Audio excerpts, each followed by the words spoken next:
ទំនងតែបងប្អូននៅពេលដែលមើលហើយតើមានពេម្ហូបណាដែលចូលចិត្តជាពិសេសដែរទេបើសិនជាចូលចិត្តតើដាក់គម្រោងទៅថ្ងៃណាដែរជំរាបសួរបងប្អូនទាំងអស់គ្នានេះគឺខ្ញុំកំពុងតែរៀបចំសម្ភារបំពាក់ដើម្បីធ្វើដំណើរទៅកាន់រមណីយដ្ឋានភ្នំឧដុង្គពេលនេះបានមកដល់ហើយក៏ចាប់ផ្ដើមដើរទិញម្ហូបតែម្ដងចាប់មកដំបងគេគឺខ្លាញ់ក្តាមដោយសារនៅពេលដែលឃើញគេផុសគឺថាឲ្យតែទៅដល់ភ្នំឧដុង្គហ្នឹងគឺមិនឲ្យរួចខ្លួនទេខ្លាញ់ក្តាមនោះហើយរបស់ដែលចូលចិត្តគឺមានតែខ្លាញ់ក្តាមហើយនឹងខ្មុំ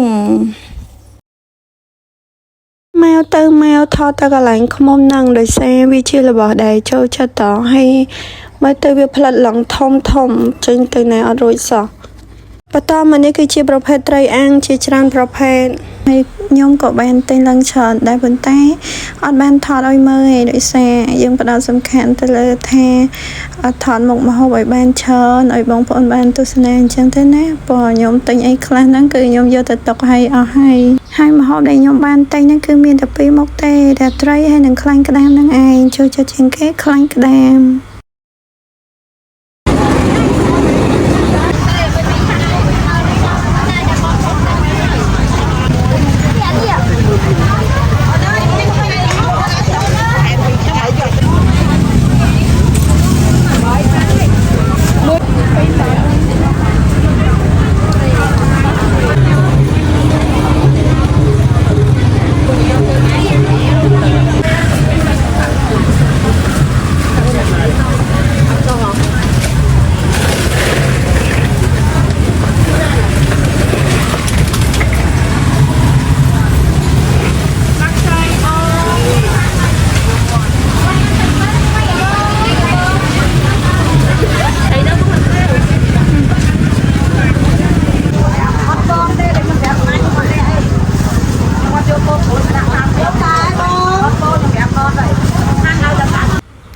តែប៉ុន្តែនំគឺមានច្រើនណាដូច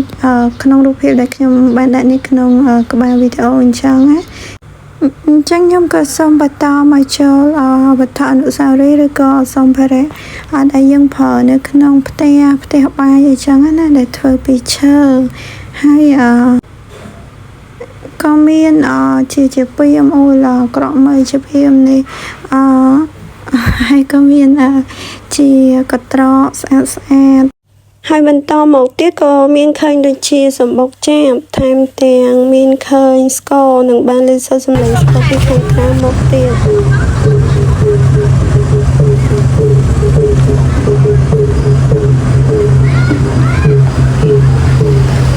មកនេះមិនលេខសូរស្ករហៀងព្រោះអញ្ចឹងទៅខ្ញុំក៏ដាក់សលេងស៊ីនឲ្យស្ដាប់តែឥឡូវនេះ